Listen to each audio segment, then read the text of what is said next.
Fala, concurseiro e concurseira. Bora conversar agora sobre a lei de tortura, uma lei muito importante para o seu concurso e que tem muitas picuinhas que podem te derrubar na hora de prova. Então, sem mais delongas, bora pro vídeo.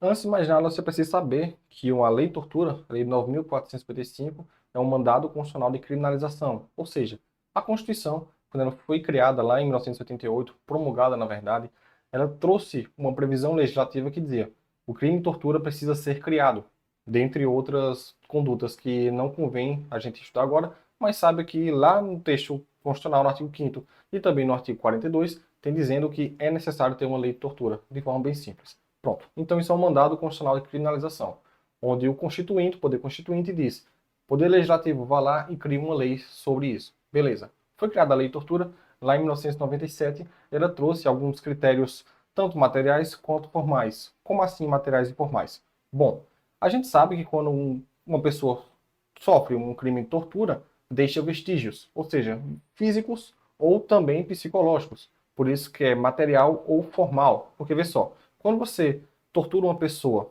você não, né? Você não vai torturar uma pessoa, você está agindo para a polícia. Então, quando alguém tortura uma pessoa, costuma-se deixar vestígios, ou pelo menos alguns resquícios de ordem física, ou seja, um crime material.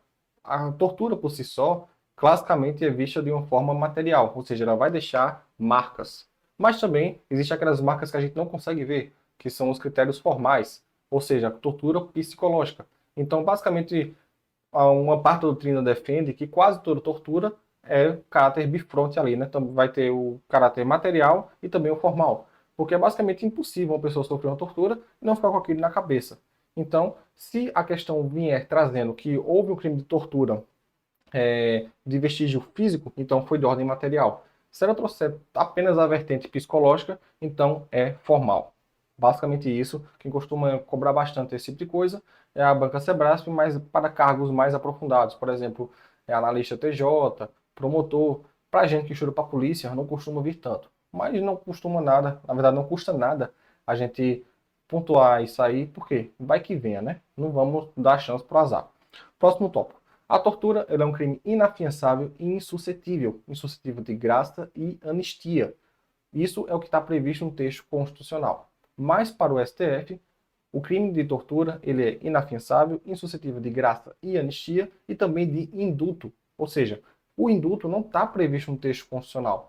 É uma previsão, na verdade é uma, como se diz, é uma resolução do STF que ele diz, ó, não tem um indulto também. Está no texto constitucional? Não está. Mas para o STF, que é o guardião da Constituição, ele diz, ó, não tem um indulto também, beleza? Então, dependendo da questão, você deve ter cuidado com o comando dela. Se tiver lá na questão dizendo, de acordo com o texto constitucional, o crime de tortura é inafiançável, insuscetível de graça e anistia.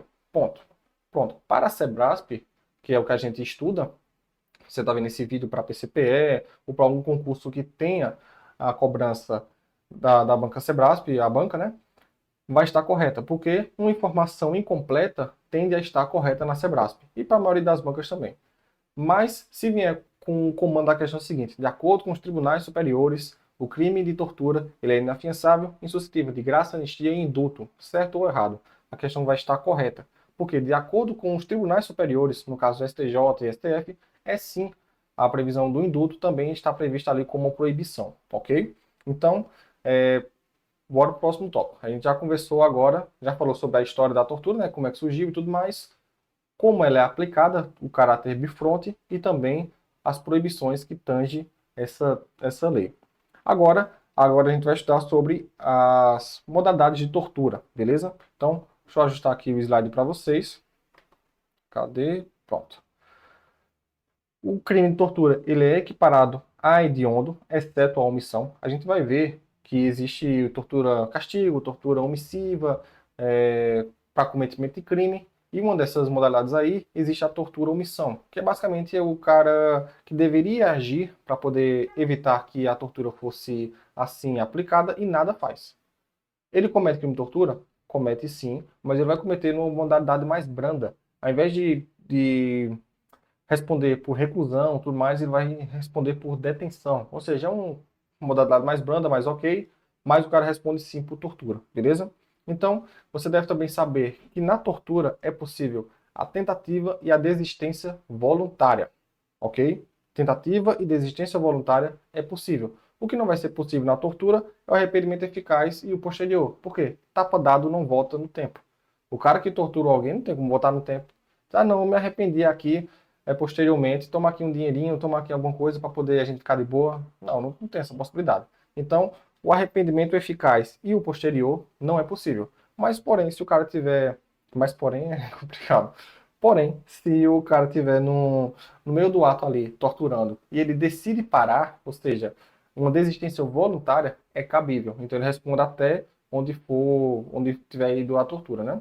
Então, é possível a tentativa e a desistência voluntária também. Saiba que a tortura é um crime de máximo potencial ofensivo. Ou seja, a gente está lidando com um bem jurídico muito importante, que é a integridade física e psíquica da pessoa. Então, é o máximo ali de proteção que deve ter contra esse tipo de crime. Então, caso uma questão mais fraquinha venha dizendo que a tortura é um crime de menor potencial ofensivo, logo é possível a aplicação do G-crime, por exemplo, vai estar errada. Saiba que o crime de tortura é um crime de máximo potencial ofensivo, ou seja, o Poder Legislativo deu uma atenção especial para esse crime para que ele seja evitado de qualquer modo. A gente, quando estuda direito constitucional, tem lá dizendo que não existe direito absoluto, mas na prática existe. Quando for para a prova e falar que em relação ao princípio da relatividade não existe direito absoluto no Brasil, você marca correto. Porém, na prática, a gente sabe que existe direitos absolutos no Brasil. Por exemplo, não existe o direito de ser torturado. Não existe a possibilidade de ser torturado em hipótese alguma. Não tem como. A questão vai colocar uma situação geralmente envolvendo a teoria da bomba relógio. A teoria da bomba relógio foi o que surgiu lá nos Estados Unidos, na época dos ataques terroristas do 11 de setembro, em que dizia o seguinte: caso um terrorista fosse apreendido e ele soubesse onde vai ser explodido tal bomba em tal horário, é possível torturar esse cara para conseguir essa informação. Lá fora pode até ser aplicado, mas aqui no Brasil não existe essa possibilidade. Logo, o direito a não ser torturado é um direito absoluto. Basicamente isso, na prática.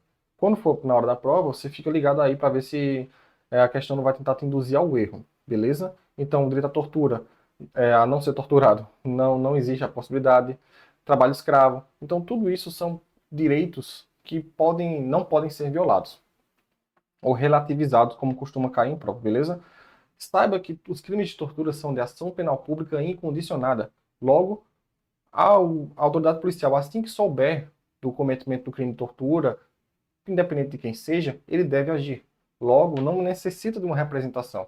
Você que estuda processo penal, lá em ação penal, você sabe que existem diversos tipos de ação penal. Ação pública condicionada e incondicionada. Ação penal privada, personalismo e tudo mais. Pronto. Para o crime de tortura, a ação é penal pública incondicionada. Aconteceu o crime de tortura, o cara tem que ir lá e resolver a situação, beleza? Não necessita da representação do ofendido, da vítima. Não precisa que eu vá na delegacia falar que houve o crime de tortura. Caso o delegado, a autoridade policial, seja quem for, souber da notícia crimes, ele já tem que agir de imediato, beleza? A questão sempre vai envolver o delegado de polícia porque ele é o titular do inquérito policial. Ou pode ser que venha também a situação do promotor, que é o titular da ação penal. Então pode ser que dê essa misturada aí, beleza? Como eu já falei, o bem jurídico tutelado na lei de tortura é a dignidade da pessoa humana e a integridade física e psicológica. Porque quando acontece o crime de tortura, as marcas são visíveis e também invisíveis. Afinal, na cabeça você não sabe como é que está a situação da vítima. Então é necessário ter esses bens jurídicos tutelados bem direcionados, beleza? Então, bora pro próximo tópico. O exame de corpo de delito, ele pode ser dispensado. Sim, ele pode ser dispensado. Não parece uma pergunta, mas foi uma pergunta. Se caso a questão venha dizendo o exame de corpo de delito é indispensável, veja se tem alguma alternativa menos errada. Por quê? O exame de corpo de delito pode ser dispensado, sim, em caso de crime em caso de crime de tortura envolvendo a violência psicológica. Como é que você vai fazer uma perícia na cabeça do cara? O exame de corpo de delito? Não tem como. Então, vai ter um trabalho posterior com um psicólogo, o perito forense, para poder ver como ficou a cabeça da pessoa em relação à tortura psicológica. Ele vai realmente comprovar se a pessoa está mentindo ou não, mas isso aí não é nossa alçada. O que você precisa saber é que o exame corpo de delito ele pode ser sim retirado, no caso afastado, mitigado, por assim dizer. A questão pode vir mitigada. Pode ser mitigado em caso de violência psicológica, porque ela não vai deixar vestígios. Não é um crime de caráter material. Ou seja, o cara que foi torturado não vai, psicologicamente não vai ter uma marca no braço ali da tortura, do que ele sofreu, né? Vai ficar na mente. Então, isso pode acontecer de ser afastado o crime exame corpo de delito, beleza? Então, deixa eu ver se tem mais alguma dúvida aqui, se alguém está falando. E agora, nós vamos conversar sobre as espécies do crime de tortura. Ou seja, todas as espécies que eu vou falar aqui, existe um dolo específico, beleza? Então, quando você estiver estudando, fazendo questão e tudo mais, principalmente, saiba que cada crime de tortura existe um dolo específico, uma finalidade específica, um especial fim de agir. Depende aí da nomenclatura que o examinador quiser trazer para você. Mas existe sim uma finalidade específica. Ah, eu quero torturar para conseguir isso. Então, isso é um especial fim de agir. Então, a gente tem o seguinte. Nós temos a tortura-prova, que está lá na linha A tortura para a prática de crime. Então, isso aqui, a linha B, a prática de crime, é a mais requisitada para a Sebrasp. E para concurso em geral, mas para a Sebrasp em si, ela adora essa prática de crime. Por quê? Ela vai trocar a prática de crime por prática de contravenção penal. É isso. Quando você for fazer as questões da banca Sebrasp, você vai ver.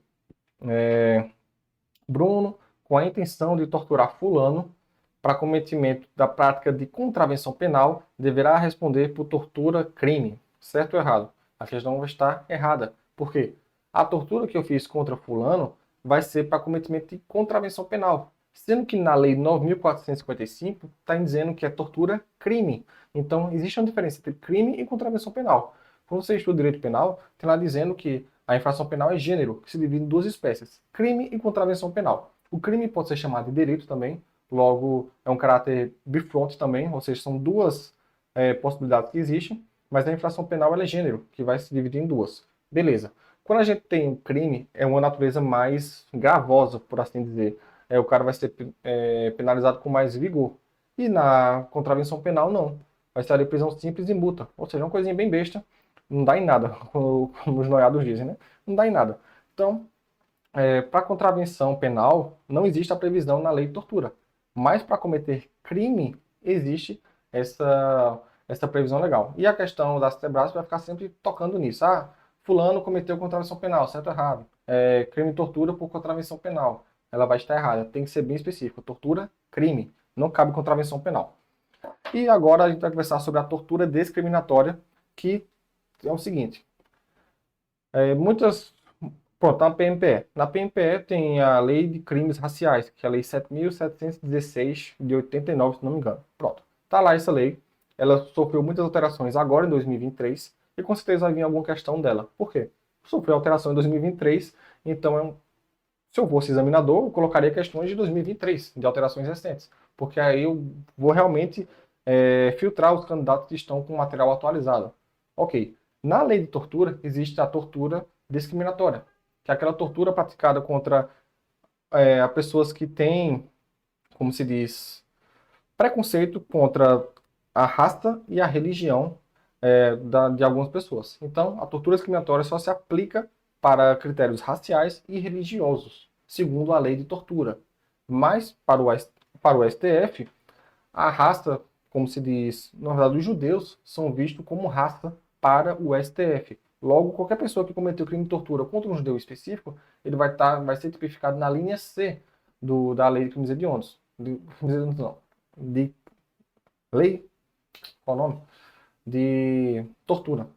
Estou meio travado aqui, a água acabou, mas eu vou tentar adiantar aqui para a gente não ficar mais moroso. Vamos recapitular. Tortura discriminatória, critérios raciais e religiosos. Raça, os judeus, para o STF, é visto como raça. Logo, alguém que comete um crime de tortura contra um judeu é tipificado na Lei 9.455, ou seja, Lei de Tortura, como tortura discriminatória. Beleza? Essa é uma questão um pouquinho mais aprofundada, porque para o STF, a banca gosta, a Sebrasp mesmo, gosta muito de cobrar sobre os critérios do STF. O Instituto OCP também, então tudo isso aí deve ser levado em consideração na hora de resolver questões. sempre fique ligado no comando da questão. Se o comando vier para o STF, os judeus são vistos como raça. Logo, pessoas que cometem crimes contra o judeu respondem pela lei de tortura. Certo ou errado? A questão vai estar correta. Porque para o STF, sim, é assim que acontece. Beleza? E agora, em 2023, para o STF também, os homossexuais, ou seja, o grupo LGBT e as siglas que tiver, são vistos também como seres, como se diz, seres passivos de proteção da lei do crime de tortura. E claro que tem que ser, né? Porque não existia nenhuma previsão protegendo esse pessoal contra o crime de tortura. Logo, houve diversos crimes ao longo desses anos, diariamente, que os caras ficavam impunes, por assim dizer. Respondiam por uma pena menor. Responde por lesão corporal, sendo que o cara fez uma atrocidade. Então, para o STF, ele teve essa visão e levou também para a proteção da lei de tortura e também na lei de crimes raciais também, que a gente vai ver em um outro momento.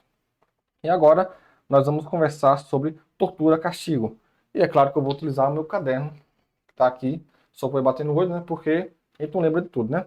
Pronto, tortura castigo. Tortura castigo, ele é um crime que ele é equiparado a hediondo. Como assim equiparado a hediondo? Não é um crime hediondo, beleza? Os crimes hediondos são um rol taxativo. Ou seja, você sabe, tá lá a lista de crimes hediondos, você tem que seguir elas, beleza. Existem os crimes que são equiparados. Dentre elas está a tortura. E a tortura é equiparada, a tortura castigo, ela é equiparada no crime hediondo. Ou seja, ele é um crime próprio, que existe qualificação especial do sujeito ativo e passivo. Como assim? Só vou cometer a tortura castigo a pessoa que tem guarda, poder ou autoridade sobre alguém. Ou seja, pode ser um policial, pode ser uma babá, pode ser a mãe. Então, essa pessoa tem guarda, poder ou autoridade sobre alguém para proteger outra pessoa. Então, tem que ter esse caráter bifronte, por assim dizer. A violência ou grave ameaça e tem que ser um intenso sofrimento físico ou mental. O que é que a questão vai trazer? Para tentar confundir com maus tratos. Vai tentar dizer que é um sofrimento físico e mental. Mas tem que ser um intenso sofrimento físico e mental para ser classificado como tortura. Beleza? E tem que ser um castigo pessoal ou de caráter, ou medida de caráter preventivo para poder tipificar. Então, quando você pegar o texto e ler, tenha bastante cuidado em ler e marcar cada critério que a gente está conversando aqui, beleza? Cabe a tentativa também. E se não for intenso, como eu já falei, o sofrimento físico ou mental vai ser tipificado como maus tratos. Essa é a questão básica aí de pegadinha que eles podem trazer, beleza? E é um crime material, ou seja, deixa vestígios. Vamos lá. Tortura imprópria ou aquela que é a tortura omissão. É aquele que se omite quando poderia evitar ou apurar determinada infração. Rapaz, será que tá mostrando aqui? Tá não. Porque eu coloco assim, porque eu bato o olho e lembro do que eu tô falando, né? Pra gente não ficar sendo prolixo aqui. Tanto é que a aula tá em 18 minutos. A intenção era que fosse em 15, para ser somente uma aula revisão. Mas vamos lá. Tortura imprópria, tortura omissão. É aquele que se omite quando deveria evitar ou apurar determinada infração. Ou seja, aquela pessoa que tem o dever legal de agir e nada faz. É o famoso cagão. O cara deveria fazer determinada conduta, tá ali, ó. Digamos que eu sou delegado, é sempre assim. Essa questão de prova é sempre essa. Um delegado de polícia viu seus agentes levando um preso para determinada sala e comete crime. Ele sabe que lá está sendo torturado. Perceba que eu tenho que saber que está acontecendo determinado crime lá. Não existe como se diz, a punição subjetiva. O cara tem que saber o que está fazendo. Ó, eu sei que está sendo torturado e não estou fazendo nada. Pronto. Eu já sei que está acontecendo um crime. Então eu posso ser punido a partir desse momento pelo crime de tortura omissiva. E assim vai ser, né? É uma tortura mais branda, é uma pena mais branda. Por quê? Enquanto a galera da tortura que está praticando o crime vai ser punido com reclusão, eu, que sou o cagão, vou responder por detenção. Então é uma pena mais branda, por assim dizer, beleza? Aqui é uma modalidade privilegiada de detenção com pena de 1 até 4 anos. Não é equiparado ao crime hediondo, fique muito atento a isso, porque os crimes de tortura são equiparados, mas a tortura omissiva não é. Ou seja, como é uma tortura mais branda, a pena vai ser menor e ele também não é equiparado a hediondo. E é um crime próprio e tem o seguinte, a perda do cargo, ela vai acontecer sim. Eu já vi umas 3 questões da CESP ao longo dos anos que ele fala o seguinte, eu estou falando mais da CESP, pessoal, porque o foco da gente é na PCPE, que o ETAL vai sair agora, essa semana. Estou gravando esse vídeo faltando 5 dias para sair o ETAL. Então, estou falando da CESP porque é a banca do concurso, né? Mas a CESP ela é referência para todas as bancas. É uma banca muito privilegiada, muito antiga no mercado, então ela cria escola, por assim dizer. E essas questões de acesso que eu vi dizia o seguinte, que o crime de tortura omissiva, por ser não é um crime equiparado a hediondo, o cara não vai ser preso por uma reclusão, ele não perderia o cargo. E ele perde sim, beleza? Do mesmo jeito que a galera que comete o crime de tortura mais pesado, por assim dizer, vai perder o cargo, o cara que é omisso na função dele também vai perder o cargo, beleza? Então fica atento nisso. E agora nós temos a tortura, prova ou confissão criminosa. Vamos lá. Constranger alguém com violência ou grave ameaça com sofrimento físico ou mental com o fim de obter informação, declaração ou confissão de vítima ou de terceiros. Isso aqui é a tortura prova, que a gente já conversou brevemente no comecinho dessa aula, que é a tortura confissão. Eu vou constranger alguém, ó os verbos. Constranger alguém com violência ou grave ameaça com sofrimento físico ou mental com o fim de. Ou seja, com a finalidade específica de quê? Obter informação, declaração ou confissão. Perceba que quando eu torturo alguém para obter essa informação, declaração ou confissão, eu estou agindo de determinado modo. Ou seja, eu quero uma finalidade específica, eu quero aquela coisa. Então, quando eu ajo na tortura com o fim de, para obter informação, é uma tortura prova. Ou seja, a tortura é um meio para chegar no final da minha pretensão. Eu quero uma prova, eu quero uma informação. Eu vou torturar esse cara para conseguir isso. Então, isso é a tortura prova. Vamos lá, ou seja, está na linha A. Na linha C, perdão, nós temos a discriminação racial ou religiosa, que não vai caber analogia. Esqueci de falar esse tópico, mas não vai caber analogia. Ah, Bruno, se for contra grupos de esquerda, direita, centrão, seja lá o quê. Não cabe essa tortura, não, porque seria uma analogia em mala parte, somente a galera que está sendo privilegiada na lei e também no entendimento do STF. Então, quem são, né? Quem ser é complicado. Racial e religiosa. Lembrando que a racial também vai caber a situação dos judeus, que vai ser visto como sujeitos passivos que podem ser vítimas disso, logo devem ser protegidos, e também a situação dos homossexuais, para parecer protegidos também. E a tortura criminosa, que é a linha B, que é constranger alguém com violência ou grave ameaça com sofrimento físico ou mental, com o fim de provocação ou omissão de natureza criminosa, ou seja, tortura criminosa. A gente já conversou sobre isso, e eu falei que a tortura criminosa é para cometer crime. Eu vou torturar alguém para cometer o crime. Eu não vou torturar alguém para cometer uma contravenção penal. É diferente, beleza? Crime e contravenção é diferente. Você já viu isso na hora de penal, não esqueça disso. E agora nós vamos conversar sobre as qualificadoras, que é o que a banca gosta de cobrar ali misturado com as alíneas, né? Tortura qualificada. A pena é maior porque gera morte, ou seja, é um crime préter-doloso. O que é um crime préter-doloso? O que é um crime préter-doloso? Crime préter-doloso é aquele crime que eu tenho um dolo inicial de uma coisa, mas acaba sendo outra. Então eu tenho dolo no precedente e culpa no consequente. É assim que vem, em algumas questões mais aprofundadas, o que seria esse dolo no precedente. Eu tenho dolo de torturar fulano. Só que eu esqueci que fulano é mais fraquinho e tudo mais, eu me excedi naquela minha conduta e acabei matando ele. Ou seja, tortura seguida de morte. Eu não matei o cara por tortura, porque seria um homicídio qualificado. Perceba como é complexo essas coisas de misturar direito, tudo mais, direito penal, legislação especial. Então você tem que ter muito cuidado na hora de ler o comando da questão. As minhas provas mesmo estão todas riscadas. Eu bagaço mesmo, porque se eu perder um detalhezinho, que é isso que o examinador quer, eu perco a questão. Perde a vaga e já lá se vão mais anos esperando uma nova oportunidade. Então não deixe isso acontecer. Tortura seguida de morte é diferente de homicídio qualificado pela tortura. Bem diferente. Nessa aqui que a gente está conversando, a tortura qualificada, que é o crime préter-doloso, eu estou torturando o cara, mas pelo meu excesso, o cara acaba morrendo. Então eu vou responder por tortura seguida de morte.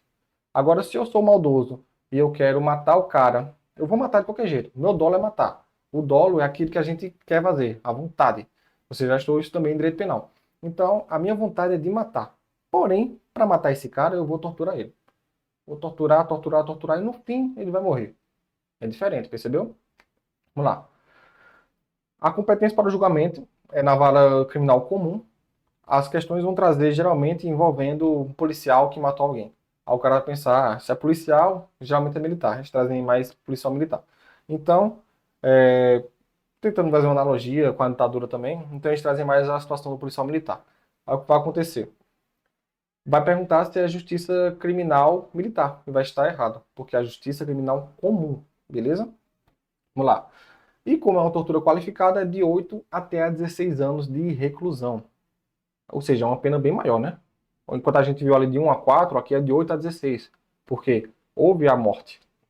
E agora causas de aumento de pena. Aqui é o bizu clássico que uma mão vai um sexto e na outra um terço.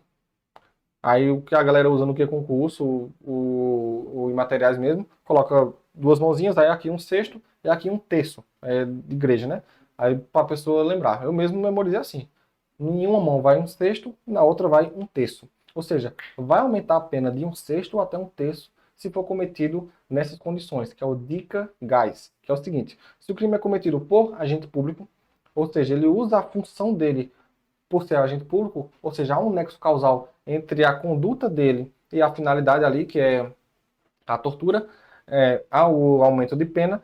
E se o crime é cometido se o crime é cometido contra criança, adolescente, não, criança, gestante, pessoa com deficiência físico-mental, maior de 60 e adolescente, beleza?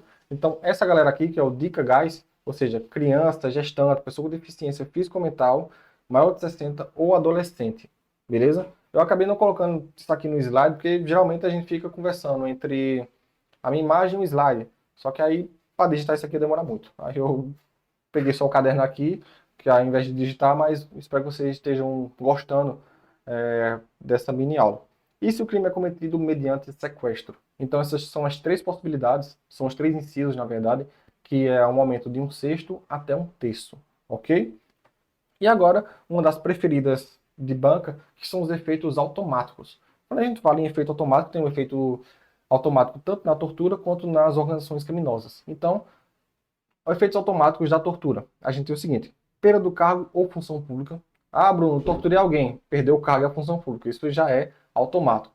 Então, um dos efeitos mais cobrados é esse, da tortura.